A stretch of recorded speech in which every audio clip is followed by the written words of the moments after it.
اعوذ باللہ من الشیطان الرجیم بسم اللہ الرحمن الرحیم رب اشرح لی صدری ویسر لی امری واحلل عقدۃ من لسانی یفقہوا قولی رب زدنی علما اللہم فقہنا فی الدین۔ یہ جو ویڈیو آج میں بنا رہا ہوں، جو لیکچر ہے وہ یہ ہے کہ شیطانی اثرات سے یا شیطانی چیزوں سے ہم اپنی حفاظت کیسے کریں۔ ایک بات یاد رکھیں کہ جب یہ موضوع آتا ہے کہ شیاطین، جن اور اس طرح کی چیزیں جو گھروں میں یا جہاں پر بھی ہمیں تنگ کرتی ہیں، ان سے اپنی حفاظت کرنے کے کیا کیا طریقے ہیں، لیکن اس سے بھی پہلے ایک چیز ہمیشہ یہ پتہ ہونی چاہیے کہ اپنے دشمن کو دشمن پہلے سمجھیں کہ یہ ہمارے دشمن ہیں۔ شیاطین ہمارے دشمن ہیں، اور آدم علیہ السلام کو بھی انہوں نے اور اماں حوا کو بھی انہوں نے جنت سے نکلوایا تھا، یعنی کہ ہمارے ماں باپ کو انہوں نے جنت سے نکلوایا تھا، اور خالی نکلوایا ہی نہیں تھا، جنت سے لباس اتروا کے نکالا گیا تھا۔ انہوں نے ان کے لباس اتروائے تھے، شیطان نے ان کے لباس اتروائے تھے، اور اس وجہ سے جب ان کے سطر کھل گئے تو یہ قسمیں کھا کھا کر یقین دلاتا تھا کہ یہ پودا کھا لو، تم ہمیشہ کی زندگی پاؤ گے، یہاں ہمیشہ جنت میں رہ جاؤ گے۔ تو اس نے جھوٹ بول کر ان کے ساتھ دغا کیا، دھوکہ دیا، اور پھر ان کے سطر کھل گئے اور پھر وہ جنت سے نیچے آ گئے۔ تو ہم سب سے پہلے اپنے دشمن کو دشمن سمجھیں، اور یہ بات یاد رکھیں کہ ہر قوم، ہر قبیلے کا کوئی نہ کوئی دشمن ہوتا ہے، ہر شخص کا کوئی دشمن ہوگا۔ تو ہم سب کا جو سب سے اولین دشمن ہے، سارے دشمنوں میں سے جو سب سے بڑا دشمن ہے، وہ شیطان ہے۔ تو ہمیں اس کے بارے میں مکمل پہلے معلومات چاہیے، مثلاً کہ جیسے ہم ہر دشمن کے بارے میں معلومات رکھتے ہیں کہ وہ کہاں کہاں سے ہم پر حملہ آور ہو سکتا ہے، اس کے پاس کس کس قسم کے ہتھیار ہیں،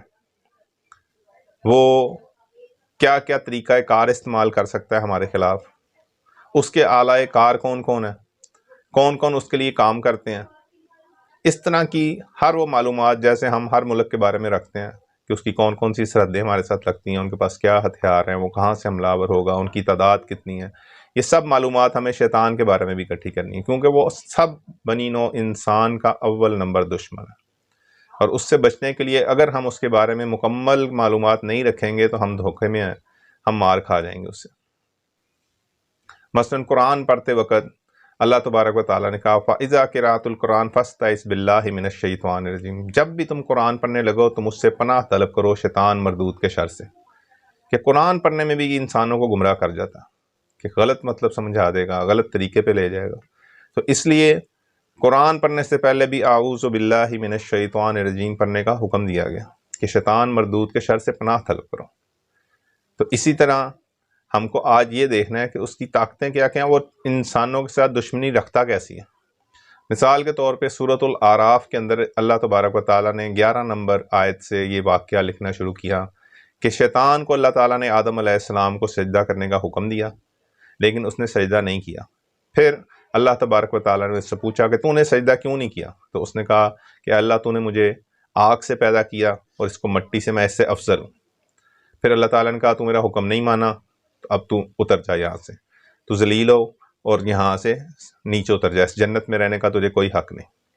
اس کے بعد اس نے اللہ تعالیٰ سے کہا کہ اللہ مجھے ایک وقت تک مہلت عطا فرما۔ تو اللہ تبارک و تعالیٰ نے کہا کہ جا، تجھے میں نے مہلت دی۔ تو اس نے اللہ تعالیٰ سے کہا کہ اللہ تعالیٰ،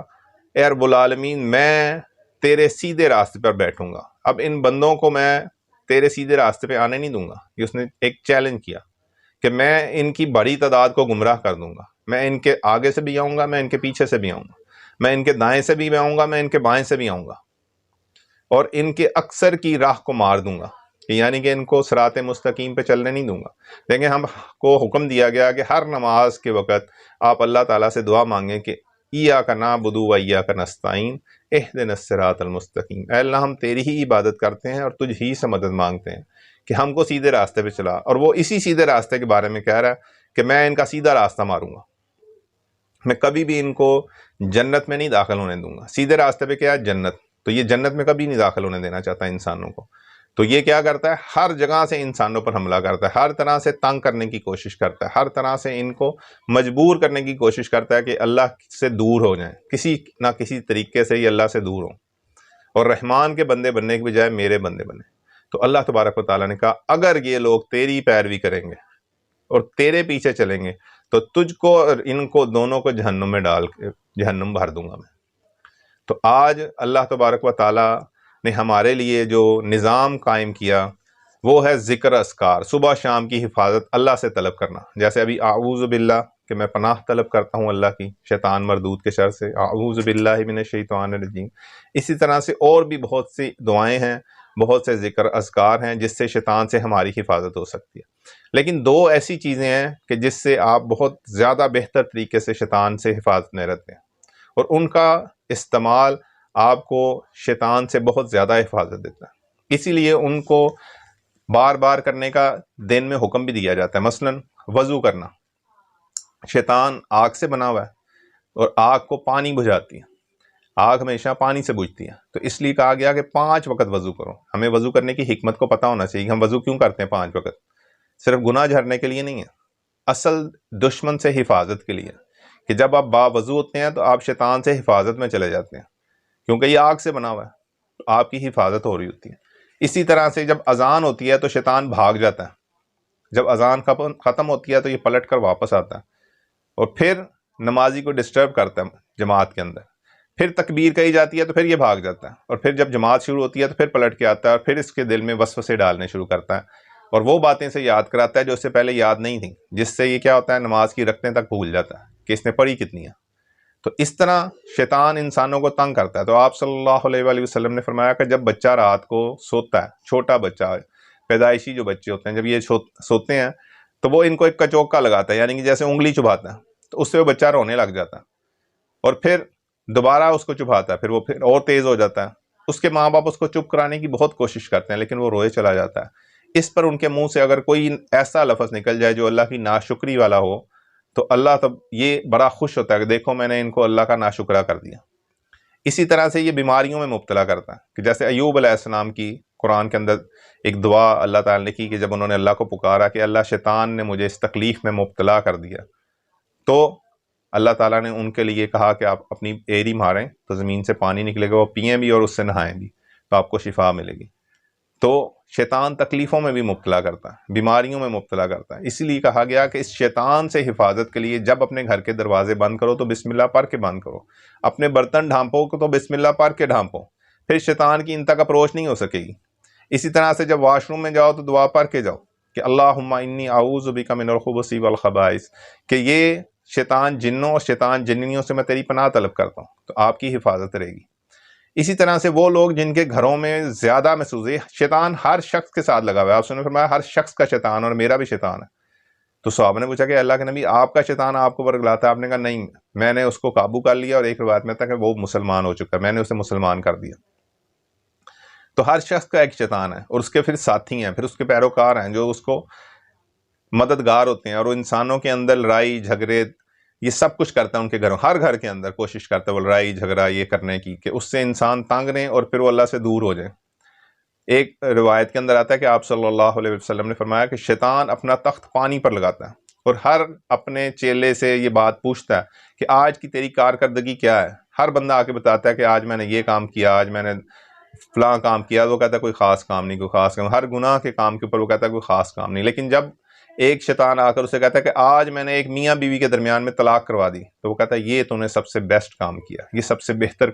بہترین کام تو نے کیا۔ کہ ایک طلاق جو ہوتی ہے وہ گھروں کو علیحدہ کر دیتی ہے، قبیلوں کو علیحدہ کر دیتی ہے، خاندانوں کو علیحدہ کر دیتی ہے، اتنا بڑا لڑائی ڈال دیتی ہے کہ لوگ ایک دوسرے سے دور ہو جاتے ہیں، ناراض ہوتے ہیں، تو کئی سالوں تک ہمیشہ کے لیے خاندان ٹوٹ جاتے ہیں۔ تو اس سے وہ بہت خوش ہوتا ہے، تو وہ ایسے کام شیاطین گھروں میں بے شمار کروا رہے ہوتے ہیں، لیکن ہمیں پتہ ہی نہیں چلتا کہ یہ شیطانی کام ہے، یہ شیطان کے کام ہے، یہ وسوسہ ڈالتا ہے صرف دل میں اور وہ ہم کر جاتے ہیں۔ تو وسوسہ کیا چیز ہے؟ اب میں آپ کو سمجھا دوں کہ وسوسہ کیا چیز ہوتی ہے۔ ہم سمجھتے ہیں وسوسہ کیا چیز ہے، قرآن کی آیت ہے الذی یوسوس فی صدور الناس من الجنۃ والناس، کہ یہ جو وسوسہ ڈالتے ہیں سینوں کے اندر، یہ جنوں میں سے بھی ہیں، انسانوں میں سے بھی ہیں، انسان ہو یا شیاطین جن ہو، یہ دونوں شیطان ہیں۔ تو شیطانوں سے حفاظت کے لیے یہ صورتیں سکھائی گئیں، جیسے قل اعوذ برب الفلق، قل اعوذ برب الناس، اس طرح آیت الکرسی۔ تو یہ وسوسہ کیا ڈالتا ہے؟ مثال کے طور پہ آپ دیکھیں کہ انسانوں میں لوگ کیسے وسوسہ ڈالتے ہیں، شیطان ان کے دل میں ڈالتا ہے اور وہ آگے لوگوں کے جا کے دل میں ڈالتے ہیں۔ مثال کے طور پہ ایک عورت کسی کے گھر میں جاتی ہے، ملنے کے لیے جاتی ہے، محلے دار خاتون ہے، اور وہ جا کے ان کے گھر میں بیٹھتی ہے اور وہ دیکھتی ہے کہ ان کی بہو ابھی تک سوئی ہوئی ہے، تو اگر وہ کہتے ہیں کہ باجی آپ کی بہو تو ابھی تک سوئی بھی ہے، بس وہ چلی جائے گی، ان کے گھر میں لڑائی شروع ہو جائے گی کہ لو جی تو سوئی بھی تھی، وہ دیکھ فلانی یہ کہہ گئی ابھی تک سوئی ہے، ابھی تک فلاں کام کر رہی ہے، تو یہ اس کا ایک لفظ ان کے گھر میں لڑائی کا باعث بن گیا۔ اسی طرح سے اگر کوئی بزرگ بازار سے کھانے پینے کا سامان لے کے آ رہے ہیں یا کوئی اور چیز اٹھا کے لے کے آ رہے ہیں، تو وہ راہ جاتا ہے ایک آدمی ان کو کہتے ہیں جی آپ کے بچے جوان ہیں، آپ کیوں کام کر رہے ہیں؟ بس وہ آ کے گھر کے لو جی دیکھ محلے دار مجھے باتیں کر رہے ہیں، میں ہی سارا کام کرتا ہوں، گھر کے بچے ہمارے سوئے ہوتے ہیں، کوئی کام نہیں کرتے، تو ان کے گھر میں لڑائی شروع ہو جائے گی۔ چھوٹی چھوٹی باتیں ہم جو لوگوں کو کہتے ہیں یہ وسوسے ہوتے ہیں، یہ ہم ان کے دل میں وسوسہ ڈالتے ہیں۔ ہم اپنی زبان کو اگر کنٹرول میں رکھیں تو بہت سے فتنوں سے بچ سکتے ہیں، بہت سی لڑائیوں سے بچ سکتے ہیں۔ اور شیطان کا یہ کمال ہے کہ وہ آپ کی زبان سے وہ الفاظ اختیار کروا دیتا ہے، آپ کے سینے میں وسوسہ ڈالتا ہے اور اپنی زبان سے اپنے الفاظ کو نکال دیتے ہیں، جس سے ان گھروں میں لڑائی جھگڑے اور طلاقیں تک ہو جاتی ہیں۔ لیکن اس کے علاوہ کچھ شیاطین واضح طور پہ محسوس ہونے لگ جاتے ہیں گھروں کے اندر، کہ جب وہ گھروں میں آ جاتے ہیں تو لوگوں کو سائے نظر آنے شروع ہو جاتے ہیں، پردے ہلتے، چلنے کی آوازیں یا ان کی موجودگی محسوس ہونے لگ جاتی ہے۔ ان لوگوں کے لیے کیا علاج کیا جا سکتا ہے؟ ان گھروں سے کیسے ان کو نکالا جا سکتا ہے؟ پہلی چیز یہ ہے کہ وہ گھر والے خود باوضو رہیں۔ ایک چیز یاد رکھیں کہ وہ خود باوضو رہیں، نماز کا اہتمام کریں، صبح اور شام کے ذکر اذکار پڑھیں۔ اس کے علاوہ اپنے گھر کے آخری کمرے سے آپ نے ایک عمل کرنا ہے، اپنے گھر کے آخری کمرے سے ایک عمل شروع کریں کہ اس کمرے میں جا کے اذان دیں۔ تو آپ کو میں نے ایک حدیث سنائی کہ جب اذان ہوتی ہے تو شیطان وہاں سے بھاگتا ہے، تو اپنے آخری گھر کے کمرے میں اذان دیں۔ جب آپ اذان دیں گے تو اس کے بعد بسم اللہ پڑھ کے اس کمرے کا دروازہ بند کر دیں، پھر اس طرح دوسرے کمرے میں اذان دیں اور پھر اس کا بھی دروازہ بسم اللہ پڑھ کے بند کر دیں۔ پھر اس طرح کرتے کرتے آپ اپنے گھر کے مین گیٹ تک آئیں گے، تو پھر مین گیٹ کو بھی بسم اللہ پڑھ کے بند کر دیں۔ تو اس طرح جو شیاطین وہاں پر ہوں گے وہ اس وقت بھاگ جائیں گے۔ دوبارہ سے اپنی روٹین یہ بنائیں کہ آپ جب بھی گھر میں داخل ہوں تو بسم اللہ پڑھ کے داخل ہوں، تاکہ شیاطین آپ کے ساتھ گھر میں داخل نہ ہو سکیں۔ آپ نے فرمایا کہ جب تم بسم اللہ پڑھ کے داخل نہیں ہوتے گھر میں تو وہ تمہارے ساتھ داخل ہوتا ہے، جب تم بسم اللہ پڑھ کے کھانا نہیں کھاتے تو تمہارے کھانے میں شامل ہوتا ہے۔ تو یہ شیطان ہر جگہ، ایون جب بیوی کے پاس کوئی مرد جاتا ہے اور وہاں پر وہ دعا نہیں پاتا بیوی سے ملنے کی، تو وہاں پر بھی وہ شامل ہو جاتا ہے۔ تو ہر جگہ کی دعا سکھائی گئی ہے، تو ان دعاؤں کو یاد کریں اور ہر موقع پر دعا پڑھیں تاکہ شیطانی اثرات کم سے کم ہوں۔ اگر ہم ان کو اختیار نہیں کریں گے تو یہ ہمارے اوپر حاوی رہے گا اور یہ ہمارا دشمن ہے، اس کو دشمن سمجھیں۔ یہ بہت سی بیماریوں میں مبتلا کر سکتا ہے، بہت سی تکلیفوں میں مبتلا کر سکتا ہے۔ جیسے برتن کو ڈھانپ کے رکھنے کا حکم کیوں دیا گیا؟ آج ہم کو جراثیم نظر آنے شروع ہو گئے مائکروسکوپ سے، وائرس نظر آیا مائکروسکوپ سے، آج سے پہلے تو نہیں نظر آتے تھے، تو اس طرح شیطان بھی نظر نہیں آتا ہمیں۔ تو یہ وائرس ڈال بھی سکتا ہے، بیکٹیریا ڈال بھی سکتا ہے کھانے کے اندر، تو اس سے کیا ہوگا؟ آپ بیمار ہو جائیں گے اور آپ سمجھیں گے کہ پتہ نہیں میں کیوں بیمار ہوا۔ وہ ایک جاندار ہے، جیسے کوئی اگر چھپکلی پکڑ کر کسی کے دودھ میں ڈال دیں یا کسی کے کھانے میں ڈال دیں تو وہ نظر آتی ہے نا، لیکن وہ کھانا تو زہریلا ہو جائے گا۔ اسی طرح سے اگر کوئی جراثیم ڈال دے تو آپ کو نظر نہیں آئیں گے، کوئی ایسا زہر ڈال دے 4 قطرے تو نظر نہیں آئے گا، لیکن ڈالنے والا اگر نظر ہی نہیں آ رہا اور ڈلنے والی چیز بھی نظر نہیں آ رہی، لیکن عمل تو ہوگا نا، اثر تو ہوگا کہ نہیں ہوگا۔ اسی طرح سے یہ بیکٹیریا، جراثیم، یہ سب کچھ ڈال سکتا ہے، بیماریاں پیدا کر سکتا ہے لوگوں کے اندر، لیکن یہ نظر نہیں آتا۔ تو اس کی احتیاط کیا ہے کہ آپ اپنے برتن ڈھانپیں بسم اللہ پڑھ کے، گھر کے اندر داخل ہوں بسم اللہ پڑھ کے، ہر کام بسم اللہ پڑھ کے شروع کریں گے، اس کی عادت ڈال لیں گے تو انشاءاللہ تعالیٰ بیماریوں سے، تکلیفوں سے اور اس کے اثرات سے بچیں گے۔ باوضو رہیں گے۔ شیطان آگ سے بنا ہے اور آگ کو پانی بجھاتا ہے، یاد رکھیں۔ وضو اسی لیے بار بار وضو کر سکتے ہیں، رات کو سوتے وقت بھی آپ نے فرمایا کہ وضو کر کے سونا ہے تم نے، تاکہ شیطان سے حفاظت رہے۔ آیت الکرسی پڑھیں، آمن الرسول، سورۃ البقرہ کی آخری 2 آیات پڑھیں، تینوں کل آپ نے فرمایا کہ پڑھنے ہیں، اپنے ہاتھوں پہ پھونک ماریں اور پورے جسم پر پھیریں۔ یہ سارے کام کرنے ہیں کیونکہ یہ مستقل کام کر رہا ہے آپ کے خلاف، یہ شیطان مستقل انسانوں کے خلاف کام کر رہا ہے، لیکن انسان اس کی تیاری نہیں کر رہے، اس سے بچنے کی کوشش نہیں کر رہے۔ جیسے ہم لباس پہنتے ہیں سردی سے بچنے کے لیے، گرمی سے بچنے کے لیے، دھوپ سے بچنے کے لیے، مختلف قسم کے لباس، جنگ میں جاتے ہیں تو جنگی لباس پہن لیتے ہیں، اسی طرح سے یہ صرف جسم کی حفاظت ہوتی ہے، روح کی جو ہمارے اندرونی یہ معاملات کر رہا ہے، جو ہمارے اندر وسوسے ڈالتا ہے اور ساری چیزیں کرتا ہے، اس کی حفاظت کے لیے یہ ذکر اذکار ہے، کوئی مادی چیز نہیں ہے۔ تو وہ یہ ذکر اذکار ہیں، قرآن ہے، قرآن کی آیات ہیں، جب ہم ان کو اختیار کریں گے تو اللہ تبارک و تعالیٰ ہماری حفاظت کرے گا۔